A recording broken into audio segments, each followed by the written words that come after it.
क्या तुमने कभी भी नोटिस किया है तुम्हारी लाइफ में कोई ऐसा इंसान जरूर होता है जिसके पास तुम ना चाहते हुए भी खींचे चले जाते हो। वो तुमसे कुछ नहीं कहता, वो तुम्हें फोर्स नहीं करता, लेकिन फिर भी एंड में वही होता है जो वो चाहता है। हमें लगता है कि हम अपने डिसीजंस खुद ले रहे हैं, हमें लगता है कि हम आजाद हैं, लेकिन सच तो ये है कि हम किसी न किसी के प्यादे हैं, हम किसी के गुलाम हैं। और आज मैं तुम्हें डार्क साइकोलॉजी के उस गहरे समुंदर में उतारूंगा जहां मैनिपुलेशन एक कला है। आज मैं तुम्हें कोई पुरानी कहानी नहीं सुनाऊंगा, आज मैं तुम्हें सिखाऊंगा the art of invisible control. कैसा एक इंसान बिना चिल्लाए बिना लड़ाई किए दूसरे इंसान के दिमाग को हैक कर सकता है। तो चलो बिना किसी टाइम वेस्ट के करते हैं वीडियो को शुरू। सबसे पहला रूल, अगर तुम्हें किसी को कंट्रोल करना है या किसी के दिमाग में अपनी जगह बनानी है तो तुम्हें एक ब्लैक होल बनना होगा।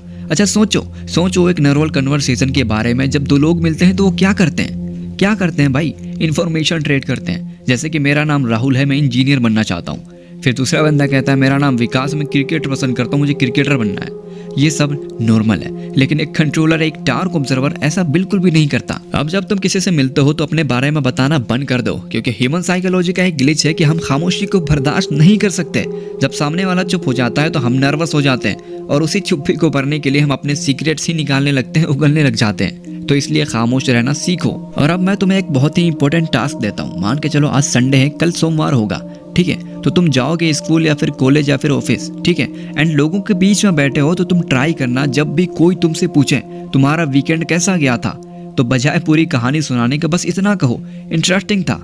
और फिर सीधा उनकी आंखों में देखो और उनसे पूछो तुम बताओ तुमने वो प्रोजेक्ट किया कि नहीं किया। अब तुम नोटिस करना वो एक वर्ड फील करने लगेगा, वो तुम्हें इंप्रेस करने की कोशिश करेगा, क्योंकि तुमने उन्हें कोई डाटा नहीं दिया लेकिन उनका डाटा ले लिया। और जिसके पास इंफॉर्मेशन होती है वही सबसे ज्यादा पावरफुल में होता है। लेकिन एक मिनट रुको, तुम जा कहाँ रहे हो? इन्फॉर्मेशन लेने के बाद उस इंसान के साथ क्या करना है? असली खेल तो वहां शुरू होता है दोस्त। अगला स्टेप तुम्हें ये सिखाएगा कि कैसे किसी को अपने होने की लत लगाई जाए। तो भाई साहब रुको। अच्छा, तुमने कभी नोटिस किया है कि लोग गैम्बलिंग के नशे में क्यों पड़ते हैं, या फिर वो टॉक्सिक रिलेशनशिप क्यों नहीं छोड़ पाते जहां उन्हें दुख मिल रहा है, सिर्फ और सिर्फ दुख? इसका सीधा साधा जवाब है अनप्रेडिक्टेबिलिटी। चलो हम एक एग्जांपल के तौर पर समझते हैं। मान के चलो अगर मैं तुम्हें रोज सुबह 9 बजे 100 रुपए दूं और एक हफ्ते के बाद तुम उसकी वैल्यू करना बंद कर दोगे और वो तुम्हारा हक बन जाएगा। लेकिन अगर मैं तुम्हें कभी 500 दूं, कभी कुछ ना दूं और कभी अचानक से 1000 दे दूं तो तुम्हारा दिमाग पागल हो जाएगा। तुम इंतजार करोगे, तुम मेरे बारे में ही सोचोगे कि कब मिलेंगे मुझे पैसे। अगर तुम्हें यह समझ नहीं आया ना तो मेरी इस बात को समझो। मान लो तुम किसी को पसंद करते हो या किसी क्लाइंट को कंट्रोल करना चाहते हो। देखो शुरुआत में ना तुम्हें अपना 100% अटेंशन देना है, उनकी हर बात सुनो, अवेलेबल रहो, उनके लिए फ्री रहो। लिटरली उन्हें ऐसा फील कराओ कि दुनिया के सबसे इंपॉर्टेंट इंसान है वो तुम्हारे लिए, ठीक है? एंड इसके बाद जैसे ही उसके दिमाग में डोपामिन रिलीज होगा ना, उन्हें तुम्हारी आदत पड़ जाएगी और लिटरली उसके बाद अचानक से गायब हो जाओ। चलो अब तुम्हारे पास इंफॉर्मेशन है और तुमने उन्हें एडिक्ट भी बना दिया है, लेकिन क्या हो अगर मैं तुमसे कहूं कि तुम उनकी याददाश्त, उनकी मेमोरी को भी बदल सकते हो? तो अगला टेक्निक थोड़ा खतरनाक होने वाला है, तो जरा ध्यान से सुनना। देखो सबसे बड़ा माइंड गेम वो है जब तुम सामने वाले को उसकी खुद की रियलिटी पर शक करने पर मजबूर कर दो। देखो इसे कॉमनली गैसलाइटिंग कहा जाता है, लेकिन डार्क साइकोलॉजी में इसे पर्सपेक्टिव इंप्लेनेशन कहते हैं। अब मेरे इस बात को जरा ध्यान से सुनना। देखो जब तक सामने वाला अपने दिमाग पर भरोसा करेगा ना, वो तुम्हारी बात पूरी तरह कभी नहीं मानेगा। लिटरली लिख कर ले लो, कभी भी नहीं। कंट्रोल एस्टेब्लिश करने के लिए तुम्हें उनका सेल्फ डाउट एक्टिव करना होगा। और ऐसा कब होगा? जब मैं तुम्हें बताऊंगा। लेकिन हाँ, अगर तुमने वीडियो को अब तक लाइक नहीं किया तो क्या कर रहे हो भाई? कर दो लाइक और सब्सक्राइब अगर तुम्हें थोड़ी सी भी वैल्यू मिल रही हो तो चलो आगे बढ़ते हैं। इस चीज को याद रखना कि एक मास्टरमाइंड इंसान कभी भी ऑर्डर नहीं देता। अगर तुम किसी को बोलोगे कि भाई तुम प्लीज तुम ये काम कर दो, तो लिटरली वो तुम्हारी प्लीज नहीं देखेगा, बल्कि उसका ईगो उसके बीच में आ जाएगा और वो कहेगा नहीं तो खुद कर ले।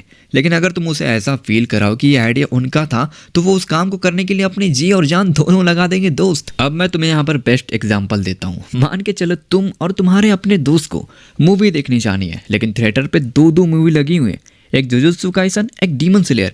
अब प्रॉब्लम यहाँ पर यह है ना कि तुम्हें पसंद है डीमन स्लेयर और तुम्हारे दोस्त को पसंद है जुजुत्सु काइसन।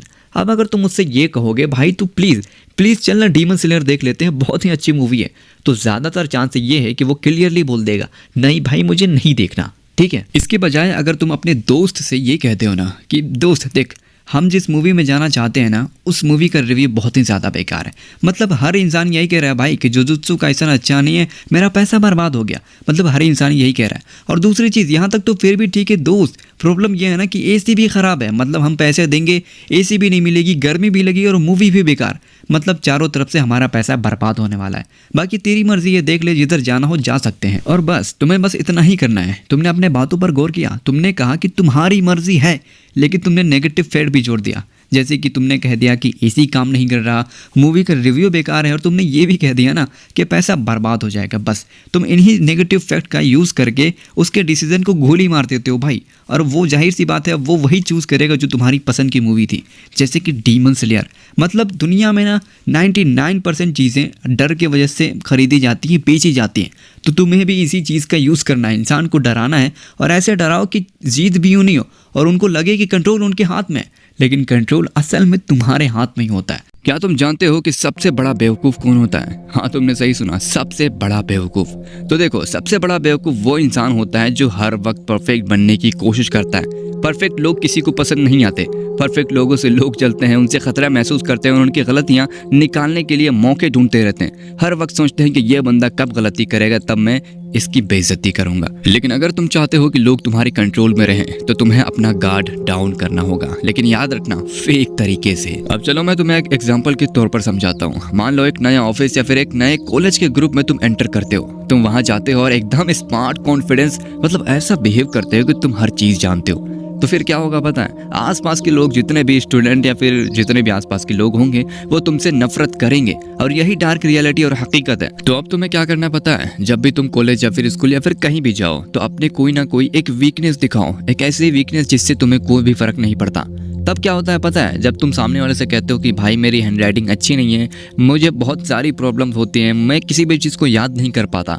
जब तुम ये सब चीज़ें कहते हो तो सामने वाला बंदा ना कंफर्टेबल हो जाता है तुमसे डरता नहीं है। और तब तुम धीरे धीरे उसके करीब जाते हो, उसके फ्रेंड बनते हो। और तब क्या होगा पता है? वो बंदा अपनी रियल वीकनेस बताएगा ही बताएगा। और ये 100% वर्किंग है, खुद मैंने ट्राई किया है। तुम इस चीज़ को कर सकते हो। लेकिन याद रखना, जो चीज़ें तुमने उनसे कही है कि भाई मैं ये चीज़ नहीं कर पाता, जैसे कि तुम याद नहीं कर पाते, तुम्हारी हैंड राइटिंग खराब है, उन सब चीज़ों में कभी भी उसके सामने एक्सपर्ट मत बनना।